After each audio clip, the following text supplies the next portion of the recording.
A som veľmi rád, že vydavateľstvo Rábe vydáva takúto knihu. Je to naozaj záslušný čin, pretože učitelia majú extrémne málo materiálov o vyučovaní matematiky.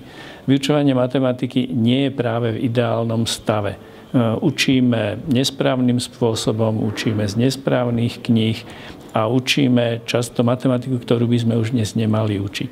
A verím, že táto kniha prispieje k tomu, aby sa učitelia sústredili viac na to, čo získavame učením sa a učením matematiky, ako na samotnú matematiku. Matematika musí zostať len ako prostriedok, ktorý potrebujeme na budovanie komunikačných schopností, na budovanie argumentačných schopností a vôbec akýchkoľvek schopností pre život dieťaťa. Práve v tejto knihe môžu nájsť množstvo inšpirácií, môžu nájsť množstvo príkladov, analýz detského myslenia, čo ich určite bude viesť k tomu, aby sa sami začali pozerať na vyučovanie matematiky trošku ináč.